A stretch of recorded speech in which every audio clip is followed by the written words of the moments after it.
So, in the heart of Colorado is one of the highest mountain passes you can drive without an off-road vehicle. If you like stunning mountain views, gorgeous mountain towns like Aspen or Leadville, and want to experience the wild side of Colorado, Independence Pass is your perfect road trip idea. It's an easy way to see Colorado's high country, alpine meadows, and snow in the summer without having to do any difficult hikes. But if you are an avid hiker, this is also a great idea. Mount Elbert, the highest point in Colorado, is right off this road. There are also solid rock climbing spots here too. And to give you some peace of mind, I'm going to cover things like weather, road closures, and vehicle restrictions. We start our adventure at Leadville. Leadville, Colorado, 10,152 feet, the highest city in the United States.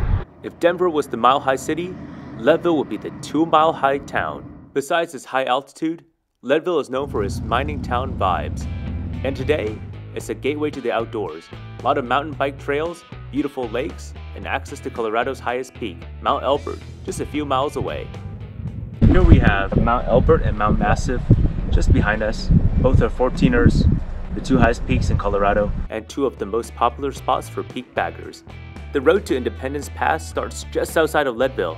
We followed the mighty Arkansas River headwaters before turning right to the pass, and water here flows almost 2,000 miles before getting to the Gulf of Mexico. Next stop is Twin Lakes, a beautiful alpine lake with a town next to it. A hilarious but effective fake police car helps slow speedy drivers down.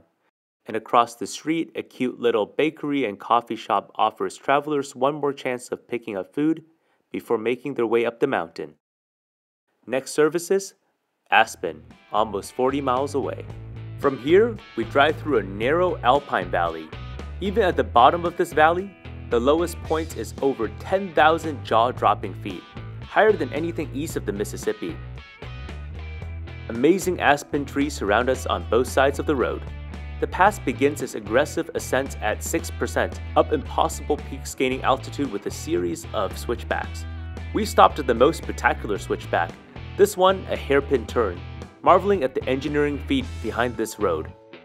At this point, we look almost 500 feet below and get a sweeping view of the river valley.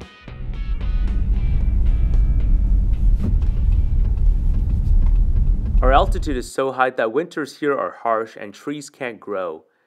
We exit the tree line and we are now in the alpine zone, arguably Colorado's harshest climate. Winters last almost 8 months of the year and only hardy shrubs can grow. Steep mountainsides also mean a lot of avalanches. The summit area is flat and offers an expansive parking area with a lot of trails that are paved and easy to explore. So let's take a look. Independence Pass, 12,000 feet high. Here are a few cool things to see while you're at the summit. First of all, breathe in that mountain air and slow down. Connect with nature for a little bit. Air at this altitude is thin, 1/3 less than at sea level. Take your time and catch your breath. Look out for alpine tundra adapted plants, hardy lichen and mosses, blooming yellow flowers, and these striking blue sky pilot plants.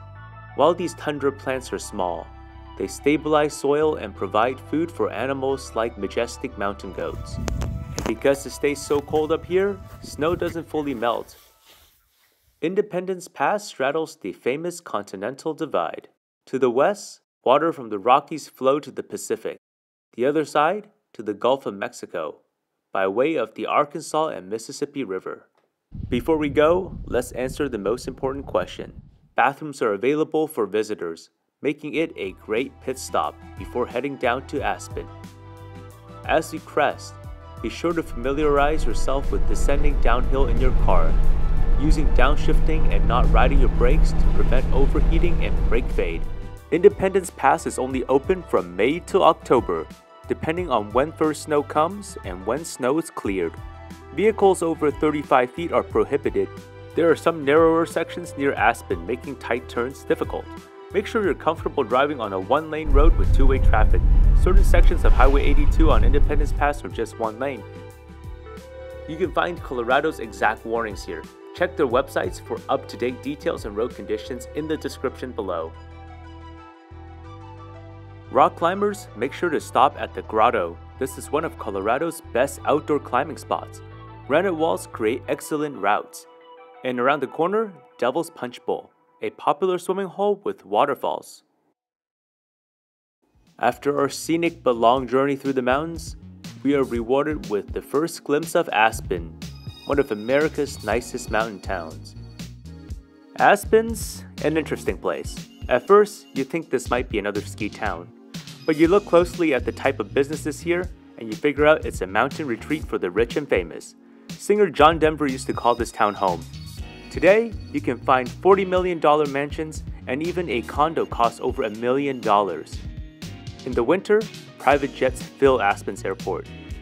Talking to locals, I found out it was pretty common to spot celebrities here, but on this visit, we didn't see anybody famous.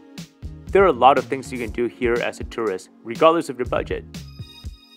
There's a wide selection of restaurants, art boutiques, you can enjoy a view of the mountains from a city park, or be adventurous and book a reservation to see the famous Maroon Bells, one of Colorado's most photographed spots. Because of its sky-high prices, a lot of Aspen's workforce don't actually live in town. They live about half an hour away in the town of Glenwood Springs, and this creates some heavy commute traffic on Aspen's narrow roads. So if it's possible, try to get to and from Aspen outside commute hours. Speaking of Glenwood Springs, if you're headed back to Denver, I recommend taking Interstate 70 through the spectacular Glenwood Canyon carved by the mighty Colorado River. If you have time, you can even get a reservation to stunning Hanging Lake. That would be one hell of a way to wrap up this Colorado road trip. If you found this video helpful for your trip planning and found it interesting, please like and subscribe for more content like this.